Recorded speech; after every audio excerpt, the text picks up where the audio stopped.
कायदेशीररित्या विभक्त परंतु घटस्फोट नाही, ह्यालाच ज्युडिशियल सेपरेशन असे म्हणतात. लग्नानंतर जर पती आणि पत्नी ह्यांच्यामध्ये वाद असतील आणि जर त्यांना विभक्त राहायचं असेल परंतु त्यांना घटस्फोट देखील हवा नसेल, त्यावेळेला ते ज्युडिशियल सेपरेशनसाठी पिटिशन दाखल करू शकतात. त्यासाठी जे ग्राउंड्स आहेत ते सिमिलर जे डिवोर्सचे ग्राउंड्स आहेत, उदाहरणार्थ क्रुएलिटी, डेझर्शन, कन्व्हर्शन्स, ॲडल्टरी एक्सेट्रा, ह्या ग्राउंड्सवरती ते ज्युडिशियल सेपरेशनचं पिटिशन दाखल करू शकतात. एकदा का ज्युडिशियल सेपरेशनची डिक्री झाली की त्यानंतर पती पत्नी हे कायदेशीररित्या विभक्त राहतात, परंतु त्यांच्यामधील लग्न हे संपुष्टात येत नाही. ज्युडिशियल सेपरेशनच्या डिक्रीनंतर देखील ते ॲज अ पती आणि पत्नी म्हणूनच राहतात.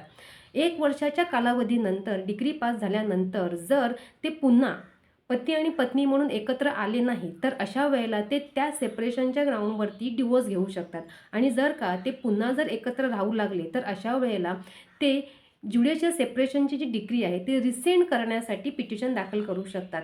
तर ज्युडिशियल सेपरेशन दाखल करण्यासाठी असं कुठेही लिमिटेशन नाही.